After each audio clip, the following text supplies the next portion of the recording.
All right, ladies and gentlemen, welcome back to the channel, guys. Today we have a Toronto Raptor video for you guys. Going to talk about why I think they could be a dark horse in the Eastern Conference. I've made videos about my predictions on them before, but I want to talk a little bit more in depth about it. I've got to head to the DMV right after this video, so hopefully this video never ends. You guys, Raptor fans, you guys have been blessed in my life. I am 177 subscribers to be exact away from 7,000. Just for a reference point, I was absolutely shocked last month that I hit my goal of 5,000 subs by the end of July, and just like 2.5 weeks later, here we are. Probably going to hit 7,000 subs in the next 24 hours from when I make this video. And it's just, I can't process it. I don't really understand what's going on. Other than that, thank you guys so much. It really means a lot to me, seeing all the likes, seeing all the nice comments. It really keeps me going, and it's a nice, especially going back to school here in about a week, we're going to bump down the quantity back to like 1 to 2, my normally scheduled programming, and kind of bump up that editing. So hopefully you aren't too sick of this summer league game. I do apologize. We'll get that figured out here in a little bit, but I got all this random ass shit I got to do to go back and move to downtown Chicago tomorrow. So let's just get into today's video. I think that the Raptors are just, like I said earlier, I've made videos about this, but there's no reason the Raptors won't make the playoffs. There isn't a single reason I can think of. They're back home in Toronto. They don't have to play in Tampa Bay. Injuries, everyone's healthy.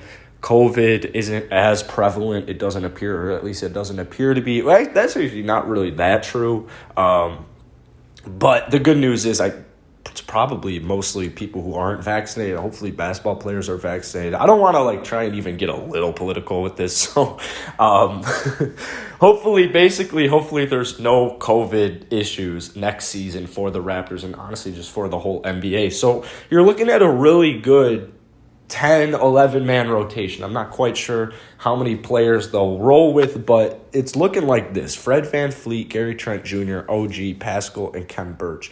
I'll get into the bench squad in a second.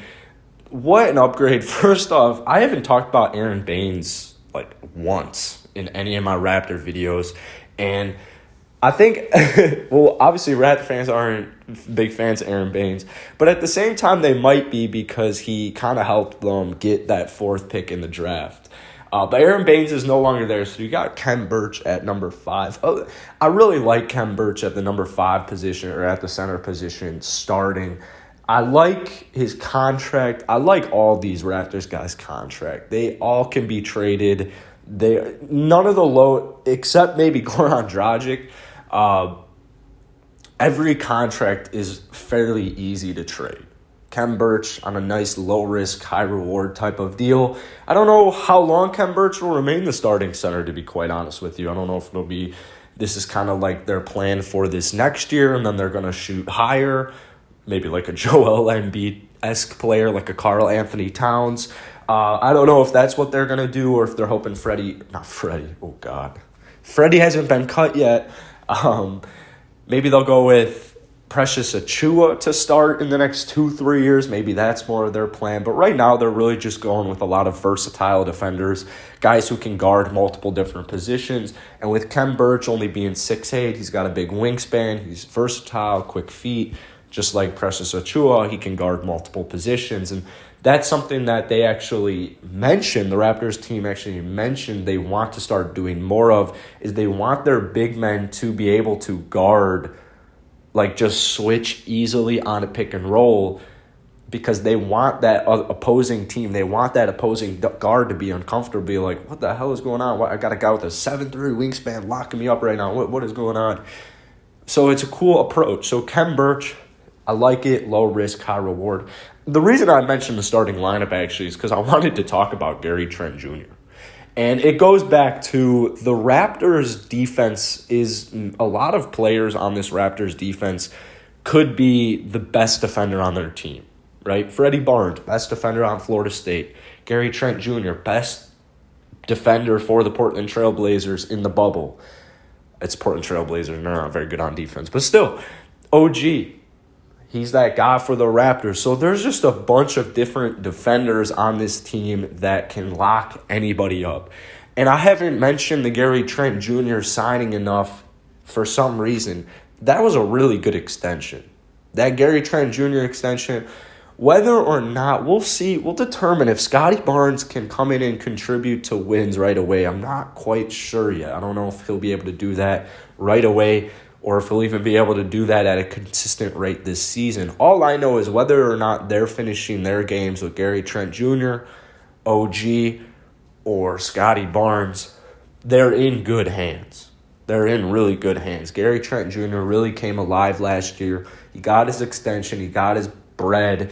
And now he's got to be looking to just get to that next level and win a championship, become an all-star, et cetera, et cetera. So that Gary Trent Jr. signing, yeah, it's a little biased for me because I love Duke basketball players, but I just think this was a very underrated signing that with the with the Kyle Lowry trade, getting Dragic and Achua, and then you have the whole NBA draft process, I feel like the Gary Trent re-signing has gone just completely. I don't think anyone really is talking about this except, your Raptor fans. It's just no one even knows what's going on with Gary Trent Jr. almost.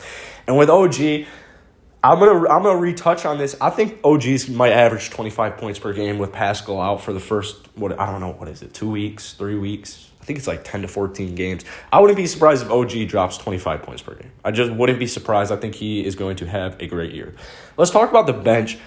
I'm not quite sure what the bench rotation is going to be like, because I know the Raptors management doesn't want to have players that don't want to play for the basketball team. It kind of goes without saying for every NBA team. If you don't want to play here, why are you on the roster? I think we all can agree Dragic can offer the Raptors a lot. He can offer them a good amount of scoring off the bench. However, I don't know if he's going to be playing. So if we assume he isn't playing, got Malachi Flynn, who I thought had a much more consistent summer league. He kind of tapered off at the end of last season, but I've got big hopes for Malachi Flynn, kind of being that Fred VanVleet type prototype. And then you've got Scotty Barnes, you've got Yuta, you've got Boucher, and you've got Achua. So a lot of just different versatile players down there.